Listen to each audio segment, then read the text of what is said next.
Good morning, students. Myself Ashok Kumar, lecturer in English, Government Model Sanskriti, Senior Secondary School, Clanor, Block Clanor, District Rohtak. Students, in this lecture, we are going to discuss a very important topic of General English Grammar, that is verb. Verb, जिसे आप हिंदी में क्रिया कहते हैं. Parts of speech जब आप पढ़ते हैं, स्टडी करते हैं, तब आप वर्ब के बारे में, क्रिया के बारे में पढ़ते हैं, समझते हैं, जानते हैं. और देखिए, जो वर्ब है ये लैटिन वर्ड वर्बम से लिया गया है. वर्ब लैटिन वर्ड वर्बम से लिया गया है और वर्बम का मीनिंग होता है द वर्ड, यानी कि शब्द. तो डेफिनेशन की अगर हम बात करें, क्योंकि इस लेक्चर में हम डिस्कस करने वाले हैं definition of verb, helping verbs, model auxiliaries, three forms of verb और टाइप्स ऑफ वर्ब, जिसमें हम ट्रांजिटिव वर्ब और इनट्रांजिटिव वर्ब, सकर्मक क्रिया और अकर्मक क्रिया डिस्कस करेंगे. तो सबसे पहले हम डेफिनेशन की बात करते हैं और समझते हैं, जानते हैं कि वास्तव में वर्ब है क्या, वर्ब कहते किसे हैं. हिंदी में तो हमने जान लिया कि हिंदी में वर्ब को क्रिया कहते हैं. अब देखिए, लैटिन वर्ड वर्बम से ये आया है. वर्बम का मीनिंग होता है द वर्ड, यानी कि शब्द. अब देखिए, डेफिनेशन है a group of words, a group of words that is used to indicate that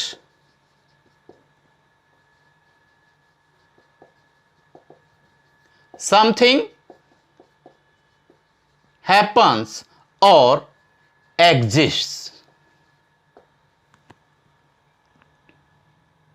ये डेफिनेशन इंग्लिश में आपको बतलाई है. A group of words that is used to indicate that something happens और एग्जिस्ट्स.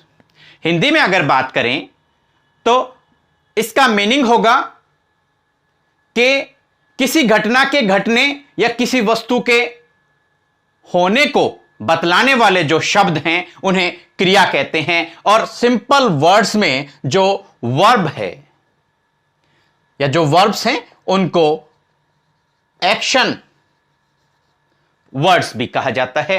एक्शन को दर्शाते हैं, काम के होने को दर्शाते हैं. अब देखिए, खाली एक डेफिनेशन बतलाने से टॉपिक क्लियर नहीं होता, स्टूडेंट्स को समझ में नहीं आता. क्या आपको अभी तक सही मायने में समझ में आया है कि वर्ब किसे कहते हैं, या आपने आज तक वर्ब के बारे में जो कुछ पढ़ा है, क्या आपका ये टॉपिक, ये कंसेप्ट क्लियर है? नहीं है तो देखिए, आपको समझाते हैं, बतलाते हैं. ये डेफिनेशन आप नोट डाउन कर लेंगे. A group of words that is used to indicate that something happens और एग्जिस्ट्स. किसी घटना के घटने या किसी वस्तु के होने को बतलाने वाले जो शब्द हैं उन्हें क्रिया कहते हैं. तो ये वर्ब की डेफिनेशन की तो बात हो गई. अब देखिए, जब भी हम इंग्लिश में एक मीनिंगफुल सेंटेंस बनाते हैं, सपोज हम एक बहुत ही सिंपल सा सेंटेंस यहां पर लेते हैं, आई गो टू स्कूल. ये हमने सेंटेंस यहां पर लिया है, आई गो टू स्कूल. तो यहां आई गो टू स्कूल, जब आप इस सेंटेंस को देखते हैं, आई यहां आपका सब्जेक्ट है, गो आपका वर्ब है और स्कूल आपका ऑब्जेक्ट हो गया. हिंदी देखिए बतलाते हैं, एस मीन्स सब्जेक्ट, यानी कि कर्ता, कार्य को करने वाला, और वी क्या है, आपका वर्ब है, क्रिया है, कर्ता ने जो काम किया है वो आपकी वर्ब हो गई, क्रिया हो गई. और ये जो है ऑब्जेक्ट है, इसको आप कर्म कहते हैं. आई गो टू स्कूल, यहां पर स्कूल आपका ऑब्जेक्ट हो गया. आई गो टू हॉस्पिटल, वहां आप हॉस्पिटल जो है आपका ऑब्जेक्ट हो जाएगा. तो यहां आपने देखा है कि एक सेंटेंस के अंदर आपको क्या मिला है, सब्जेक्ट मिला है, वर्ब मिली है और ऑब्जेक्ट मिला है. एसवीओ को मिला करके, सब्जेक्ट वर्ब और ऑब्जेक्ट को मिला के ये मीनिंगफुल जो है आपका सेंटेंस बना है. लेकिन एक और एग्जाम्पल हम यहां पर लेते हैं। सपोज हमने लिखा shut the door, shut the door, ये आपका फर्स्ट एग्जाम्पल हो गया। सेकंड एग्जाम्पल हम यहां लेते हैं शट द डोर, तो यहां शट आपकी वर्ब हो गया, द डोर आपका ऑब्जेक्ट हो गया। थर्ड हम एग्जाम्पल लेते हैं the birds fly, the birds, और यहां आपने लिखा fly, the birds. The birds क्या हो गया, ये आपका सब्जेक्ट हो गया, और जो फ्लाई है ये आपका वर्ब हो गया। अब देखिए फर्स्ट जो सेंटेंस है वो तो कंप्लीट है, उसमें सब्जेक्ट भी है, उसमें वर्ब भी है, और उसमें ऑब्जेक्ट भी है। लेकिन यहां जो सेकंड सेंटेंस है वहां एक चीज मिसिंग है। क्या मिसिंग है, देखिए यहां पर आपका जो सब्जेक्ट है वो नहीं आया, खाली आपका वर्ब आया है और ऑब्जेक्ट आया है। शट द डोर, वर्ब आया और ऑब्जेक्ट आया। और यहां जो थर्ड आपका एग्जाम्पल है, यहां देखिए आपने लिखा द बर्ड्स फ्लाई, तो यहां पर आपका जो ऑब्जेक्ट है वो नहीं आया है। लेकिन फिर भी ये जो सेंटेंस नंबर 2, सेंटेंस नंबर 3, ये मीनिंगफुल सेंटेंसेस हैं। सेकंड में सब्जेक्ट नहीं आया, थर्ड में ऑब्जेक्ट नहीं आया, लेकिन यहां नोट करने की बात है, ध्यान देने की बात है, दोनों में वर्ब जरूर आई है।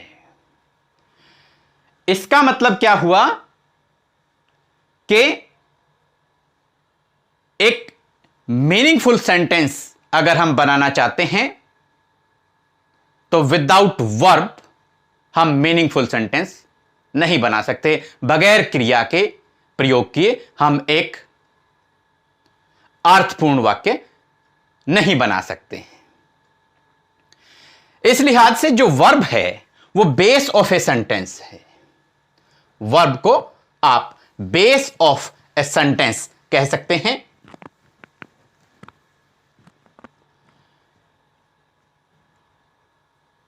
अब आगे बढ़ते हैं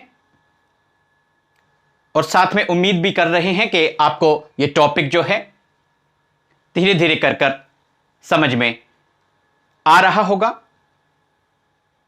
अब वर्ब क्या काम करती है, देखिए फर्स्ट ऑफ ऑल वर्ब में tell what A person or thing does.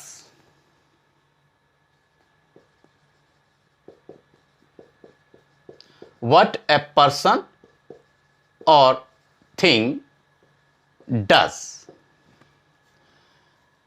Verb क्या काम करती है, verb may tell what a person or thing does, कि कोई व्यक्ति या कोई वस्तु जो काम करती है उसको बतलाने का काम वर्ब करती है।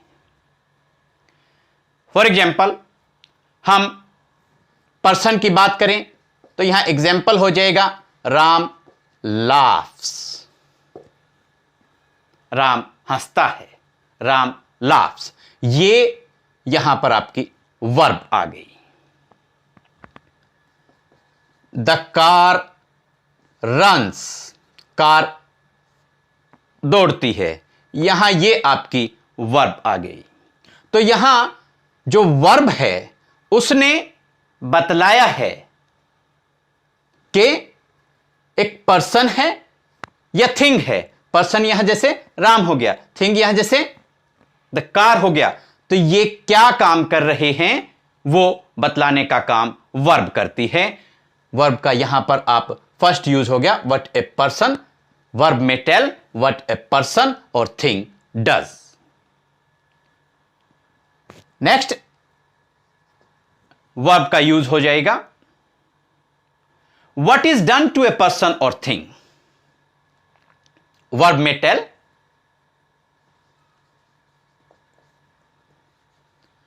what is done to a person or thing।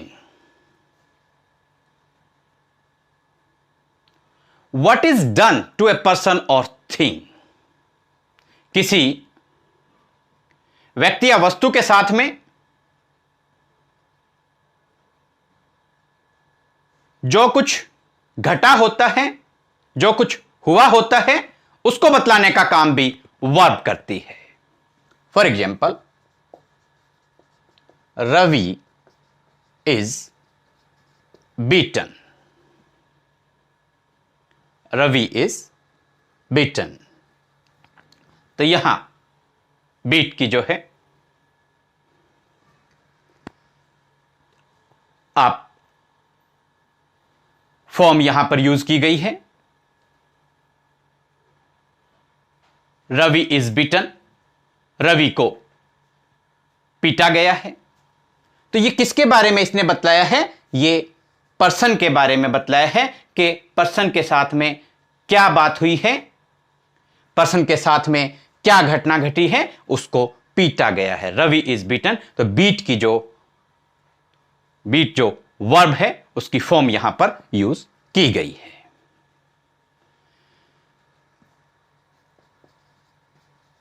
The car is broken. तो ये जो थिंग है, द कार इज ब्रोकन, वो टूटी हुई है।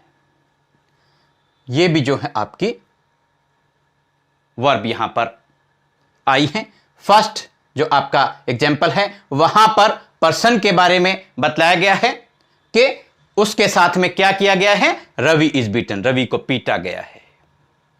What is done to a person or thing, यह बतलाने का काम भी वर्ब करती है। The car is broken, car जो है वो ब्रोकन है, कार जो है वो टूटी हुई है। तो कार के साथ यह काम किया गया है, the car is broken.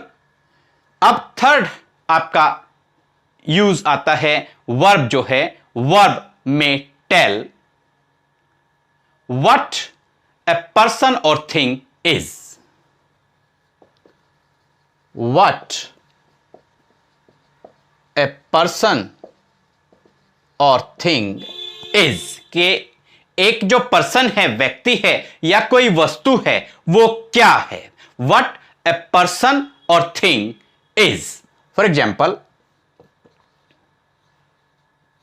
the cat is dead. बिल्ली जो है वो मरी हुई है। द कैट इज डेड, मरी हुई है। The tree is tall. तो ये जो है यहां पर इन सेंटेंसेस के अंदर यहां कैट के बारे में, यहां ट्री के बारे में बतलाया गया है कि वो क्या है। जैसे फर्स्ट एग्जाम्पल में द कैट इज डेड, कि बिल्ली मरी हुई है, तो द कैट इज डेड। और नेक्स्ट जो आपका सेंटेंस आया है, नेक्स्ट जो आपका एग्जाम्पल है, द ट्री इज टॉल, तो यहां पर भी आपका जो ये वर्ब है वो काम कर रही है बतलाने का कि what a person or thing is, कि एक व्यक्ति या वस्तु क्या है। यहां पर हम यूजेस देख लेते हैं। अ वर्ब में tell what A person or thing does, कि एक व्यक्ति या वस्तु क्या काम करता है, यह बतलाने का काम वर्ब करती है, क्रिया करती है। What is done to a person or thing, एक व्यक्ति या वस्तु के साथ में क्या किया जाता है, क्या हुआ होता है, यह बतलाने का काम वर्ब करती है। और what A person or thing is, एक व्यक्ति क्या है, एक वस्तु क्या है, उसके होने को बतलाने का काम भी वर्ब करती है। तो ये आपके यूजेस हैं।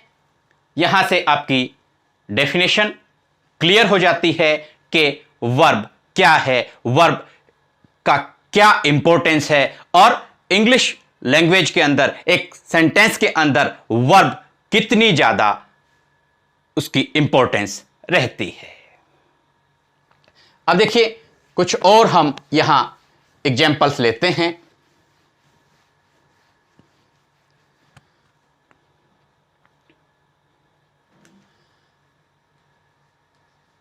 He has done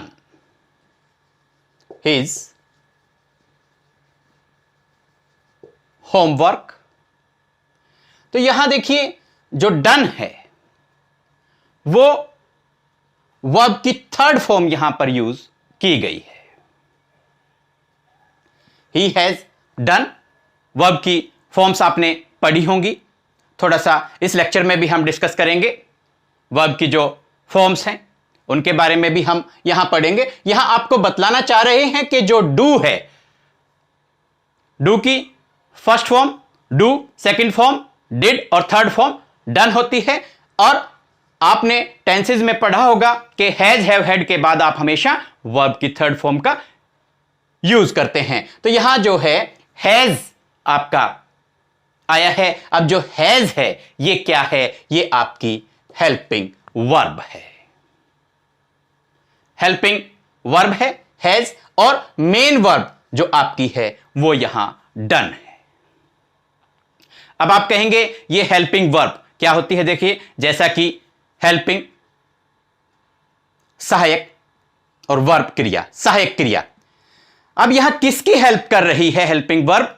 helping verb verb की, मेन वर्ब की हेल्प कर रही है। तो एक ऐसी वर्ब जो मेन वर्ब की हेल्प करती है, मुख्य क्रिया की सहायता करती है, उसे हेल्पिंग वर्ब कहते हैं।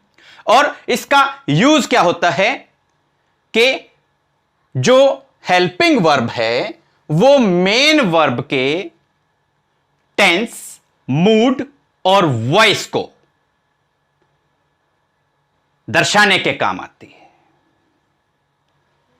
मेन वर्ब के टेंस, मूड और वॉइस को एक्सप्रेस करने के लिए, शो करने के लिए, दर्शाने के लिए हेल्पिंग वर्ब का यूज करते हैं। और सिंपल वर्ड्स में तो आपको बतला ही दिया कि जो हेल्पिंग वर्ब है उसका काम होता है मेन वर्ब की हेल्प करना, मुख्य क्रिया की सहायता करना।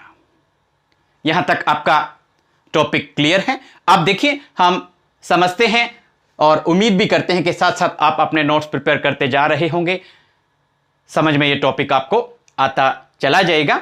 अब देखिए, इसके साथ में और हेल्पिंग वर्ब्स हम लेते हैं। आपने देखा होगा आई एम गोइंग, बड़े सिंपल से सेंटेंसेस हम यूज कर रहे हैं आपको समझाने के लिए।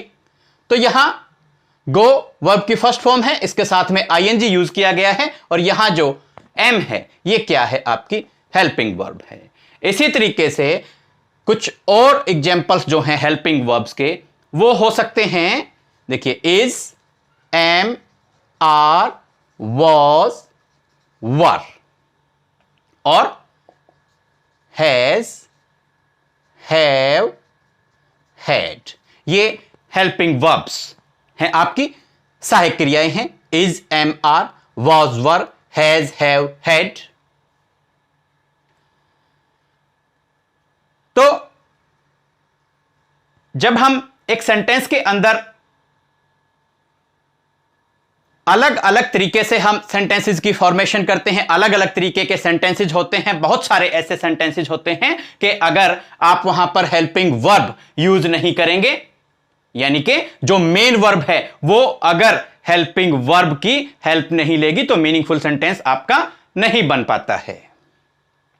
फॉर एग्जाम्पल, यहां पर क्लियर हो जाता है, यहां से अगर आप एम को रिमूव कर देते हैं, आई गोइंग, इनकरेक्ट सेंटेंस हो जाएगा आपका, मीनिंगफुल सेंटेंस आपका बनेगा ही नहीं। तो इसलिए यहां जरूरी है, और यह भी जरूरी है कि जो आपकी हेल्पिंग वर्ब्स आप यूज करते हैं सेंटेंस के अंदर, अलग अलग सेंटेंसेस के अंदर आप हेल्पिंग वर्ब्स यूज करते हैं, वो आपके सब्जेक्ट के ऊपर भी, या आप कहें कि मेनली सब्जेक्ट के ऊपर डिपेंड कर जाती हैं। सब्जेक्ट सिंगुलर है, प्लूरल है, तो इस हिसाब से आप हेल्पिंग वर्ब्स को यूज करते हैं। तो एक सेंटेंस की फॉर्मेशन में वर्ब के साथ में, मेन वर्ब के साथ में हेल्पिंग वर्ब भी बहुत इंपॉर्टेंट रोल प्ले करती है। और यहां हमने जो एक टर्म आपकी आती है हेल्पिंग वर्ब, वो क्या होती है, उसका क्या इंपॉर्टेंस होती है, वो इन एग्जांपल्स के थ्रू आपको बतलाने की, समझाने की कोशिश की है। यहां अब हम डिस्कस करते हैं। आपने मॉडल्स पढ़े हैं,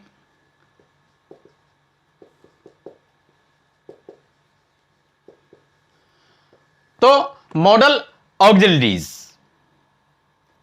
या ऑक्सिलरीज को आप कहें हेल्पिंग वर्ब्स, यानी कि ये जो मॉडल्स हैं आपने तो केवल एक टॉपिक के रूप में ही इनको स्टडी किया है, पढ़ा है। मॉडल्स ऑक्सिलरीज के रूप में या हेल्पिंग वर्ब्स के रूप में भी एक सेंटेंस के अंदर काम करते हैं। अब सबसे पहले तो हम देख लेते हैं मॉडल ऑक्सिलरीज को। यहां ये देखिए, सबसे पहले तो आप सीखेंगे कैन, कुड। आपको लर्न है मॉडल्स कौन कौन से होते हैं, बतला सकते हैं आप? बतलाइए। चलिए हम डिस्कस करते हैं।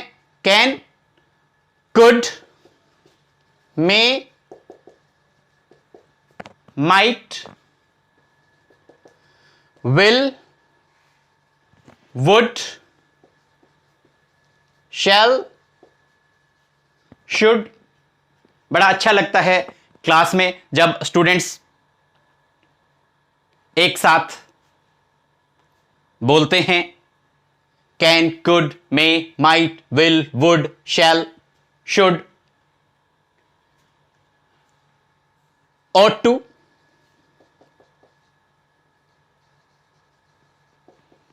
used to, need not, dare और must। अब देखिए एग्जाम्पल्स हम करते हैं। आई कैन स्विम, मैं तैर सकता हूं, तो यहां स्विम आपकी मेन वर्ब है और ये आपकी जो है कैन क्या है, मॉडल ऑक्सिलरी यहां पर यूज की गई है। हम यहां कहते हैं we should serve our country. यहां पर भी देखिए जो सर्व है, सेवा करना, आपकी वर्ब हो गया और ये मॉडल ऑक्सिलरी शुड यहां पर यूज की गई है। तो मॉडल ऑक्सिलरीज भी एक सेंटेंस के अंदर काफी इंपॉर्टेंट रोल प्ले करती हैं। उसके मीनिंग को, सेंस को क्लियर करने में मॉडल ऑक्सिलरीज या ऑक्सिलरी जो वर्ब्स हैं वो काफी इंपॉर्टेंट रोल प्ले करती हैं। ये आप लर्न कर लेंगे। Can, could, may, might, will, would, shall, should, ought to, used to, need not, dare, must। और ये आपको एग्जाम्पल्स दिए गए हैं, बतलाए गए हैं, समझाए गए हैं कि यहां पर आपके ये सेंटेंसेज जो हमने लिए हैं, स्विम मेन वर्ब हो गया और कैन जो है मॉडल ऑक्सिलरी यहां पर यूज की गई है। यहां नेक्स्ट जो सेंटेंस है उसमें शुड जो है मॉडल ऑक्सिलरी को यूज किया गया है। तो अब हम बात करते हैं वर्ब्स के रेफरेंस में कि जब हम सपोज हमने एक सेंटेंस लिखा, आई राइट ए लेटर। एक सेंटेंस हमने लिखा, ही रोट ए लेटर। और एक सेंटेंस हमने लिखा, she has written a letter. अब देखिए राइट जो है वो वर्ब की फर्स्ट फॉर्म है, रोट वर्ब की सेकंड फॉर्म है और रिटन जो है वर्ब की थर्ड फॉर्म है। अब यहां इस हिसाब से जो आपकी वर्ब की फर्स्ट फॉर्म होती है उसको आप प्रेजेंट या सिंपल प्रेजेंट फॉर्म कहेंगे। सेकंड फॉर्म जो है उसको आप पास्ट फॉर्म कहेंगे और थर्ड फॉर्म को आप पास्ट पार्टिसिपल कहकर बुलाते हैं। तो यहां हमने कुछ वर्ब्स ली हैं। फॉर एग्जाम्पल कट है, इसकी पास्ट फॉर्म भी कट, पास्ट पार्टिसिपल भी cut, cut cut cut. Put है, तीनों उसमें पुट पुट पुट। इसी तरीके से शट है, शट शट शट, बंद करना। लेकिन ऐसा नहीं है कि फर्स्ट, सेकंड और थर्ड फॉर्म्स जो हैं वो सेम ही रहती हैं। ओपन हम लेते हैं, खुला, ओपन्ड, ओपन्ड। क्लोज लेते हैं, क्लोज्ड, क्लोज्ड। और इतना भी इजी या इतना भी ये सिंपल नहीं रहता है कि आप कहें कि खाली पहले जो आपने एग्जाम्पल्स दिए वो सेम थे, बाद में भी कोई ज़्यादा दिक्कत नहीं है, ज़्यादा से ज़्यादा हमें ईडी लगाना पड़ेगा। ऐसा भी नहीं है कि ईडी लगाने से ही आप वर्ब की सेकंड या थर्ड फॉर्म बना पाएंगे। अलग अलग जो वर्ब्स हैं उनकी सेकंड और थर्ड फॉर्म्स अलग अलग तरीके से बनती हैं, आपको लर्न करनी पड़ेंगी। फॉर एग्जाम्पल हम लेते हैं टीच, टॉट, टॉट। डू लेते हैं, डू, डिड, डन। गो लेते हैं, गो, वेंट, गॉन।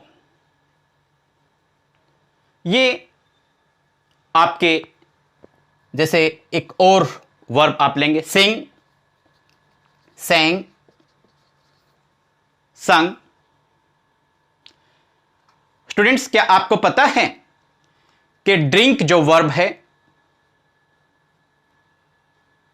उसकी सेकंड और थर्ड फॉर्म्स क्या क्या होंगी? ब्रिंग जो वर्ब है उसकी सेकंड और थर्ड फॉर्म्स क्या क्या होंगी? आपको पता है, बड़ी अच्छी बात है। अदरवाइज आप अपने जो क्लासमेट्स हैं उनके साथ में आप डिस्कस करेंगे, पता लगाएंगे कि ड्रिंक और आपकी जो ब्रिंग जो वर्ब्स हैं इनकी सेकंड और थर्ड फॉर्म्स क्या क्या होंगे, और उनको आप लर्न भी करेंगे। ये केवल आपको टास्क इसलिए दी जा रही है ताकि आप एक हैबिट डेवलप करें। और थ्री फॉर्म्स ऑफ वर्ब की बहुत इंपॉर्टेंस रहती है। ग्रामर में रूल्स बतला दिए जाते हैं कि यहां पर वर्ब की सेकंड फॉर्म यूज करेंगे, यहां पर वर्ब की थर्ड फॉर्म यूज करेंगे, और वर्ब की जो फॉर्म्स हैं वो हमें लर्न ही नहीं होती, तो हम बड़े हेल्पलेस वहां पर नजर आते हैं, बड़े असहाय हम नजर आते हैं। तो थ्री फॉर्म्स ऑफ वर्ब आपको जरूर लर्न करनी है। और अब हम सबसे जो इंपॉर्टेंट पॉइंट यहां पर रह जाता है कि जो वर्ब्स हैं उनकी टाइप्स हमने आपको कहा था कि वो हम डिस्कस करेंगे। तो सबसे पहले हम लेते हैं, टू टाइप्स हैं, transitive and intransitive. Transitive and intransitive, transitive verb and intransitive verb. Transitive verb Hindi में बोलते हैं सकर्मक क्रिया, इंट्रांजिटिव वर्ब हिंदी में बोलते हैं अकर्मक क्रिया। तो ट्रांजिटिव जो वर्ब होती है,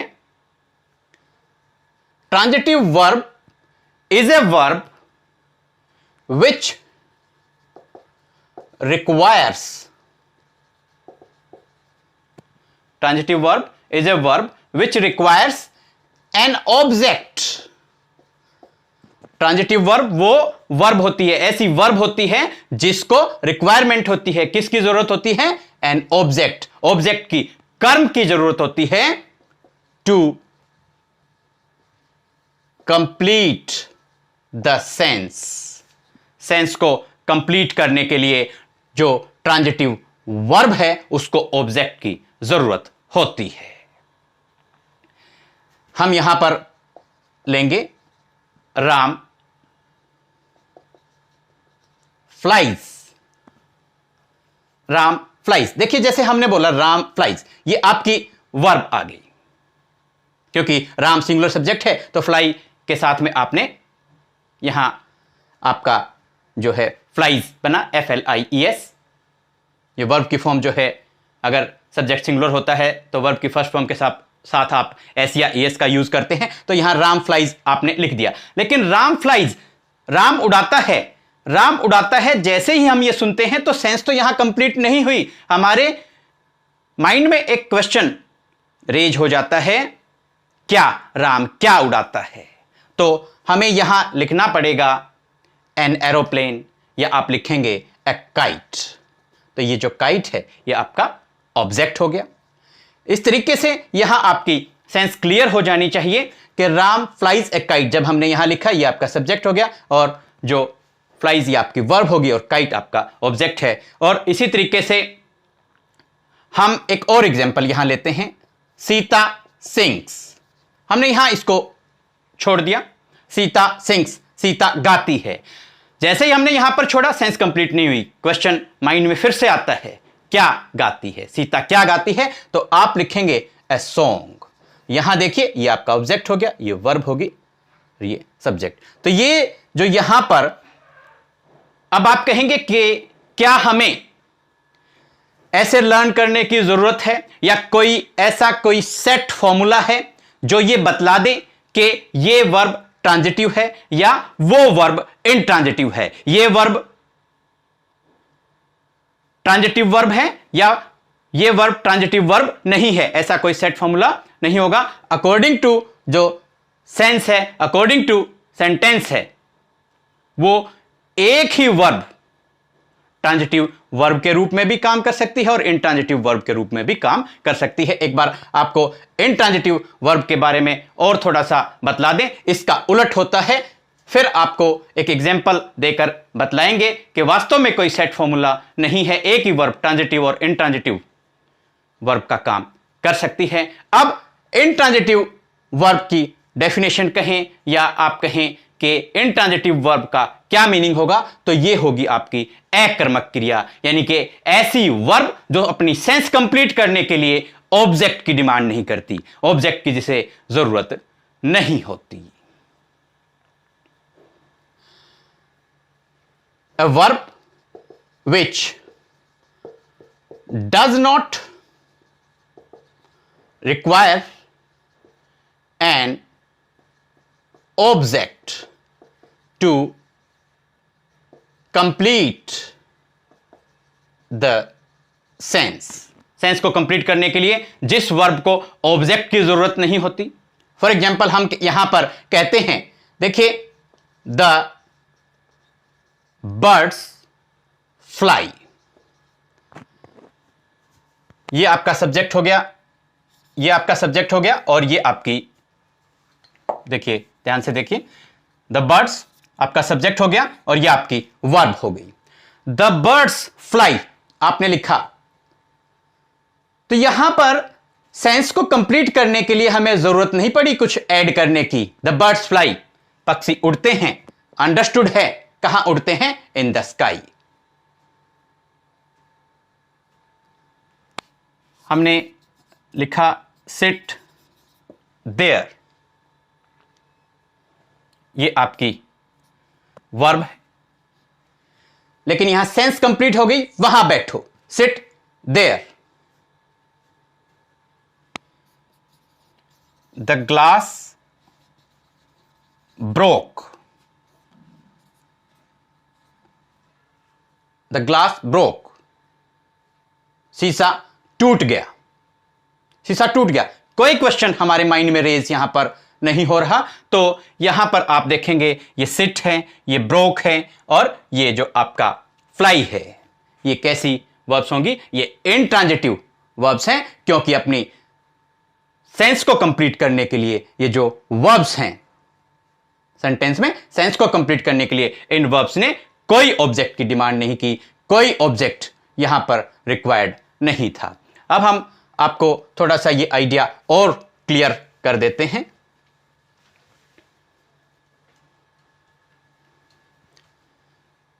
देखिए, ट्रांजिटिव इंट्रांजिटिव दोनों ही डेफिनेशंस यहां पर लिखी हुई हैं, एक एक एग्जांपल्स यहां पर लिखा गया है। राम फ्लाइज, अगर राम उड़ाता है तो ए काइट आपने यहां ऑब्जेक्ट ऐड करना पड़ा, ये आपकी वर्ब थी। राम फ्लाइज ए काइट, फ्लाई ही वर्ब है, फ्लाई वर्ब हमने यहां पर यूज की है, लेकिन राम के साथ में इसको जब हमने ऐड किया है तो हमें ऑब्जेक्ट की जरूरत पड़ी। राम उड़ाता है, क्या उड़ाता है, माइंड में क्वेश्चन रेज हुआ था, तो हमें ऑब्जेक्ट यहां ऐड करना पड़ा था सेंस को कंप्लीट करने के लिए, ए काइट। लेकिन यही फ्लाई जो वर्ब है वो हमने द बर्ड्स के साथ में यूज की, तो हमें कोई ऑब्जेक्ट ऐड नहीं करना पड़ा सेंस को कंप्लीट करने के लिए। द बर्ड्स फ्लाई, पक्षी उड़ते हैं, अंडरस्टूड है, the birds fly in the sky. लगाओ ना लगाओ, अंडरस्टूड है। तो यहां पर भी हमने जो वर्ब यूज की थी वो फ्लाई ही यूज की थी। अब देखिए यहां ट्रांजिटिव वाले एग्जाम्पल में फ्लाई वर्ब को हमने यूज किया, इनट्रांजिटिव वर्ब वाले एग्जाम्पल में भी हमने फ्लाई जो वर्ब है उसको यूज किया है। तो देखिए कितना मजेदार हमें लगता है कि एक ट्रांजिटिव और इनट्रांजिटिव जो वर्ब्स हैं उनकी डिफरेंट ये टाइप्स हैं वर्ब की, लेकिन एग्जाम्पल्स जब हमने डिस्कस किए तो कितना मजेदार हमारे साथ में एक चीज उभर कर आई है कि कोई ऐसा सेट फॉर्मूला नहीं है कि आप बतला पाएं कि ये पर्टिकुलर वर्ब ट्रांजिटिव है, ये पर्टिकुलर वर्ब इनट्रांजिटिव है।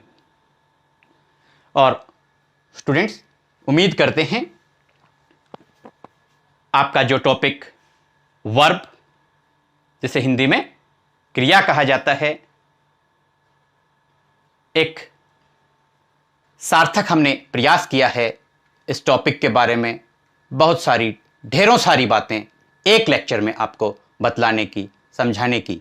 उम्मीद करते हैं ये टॉपिक आपका क्लियर हुआ होगा और नेक्स्ट लेक्चर में आपके अदर टॉपिक्स के साथ आपसे फिर करेंगे मुलाकात। Thanks, have a nice day.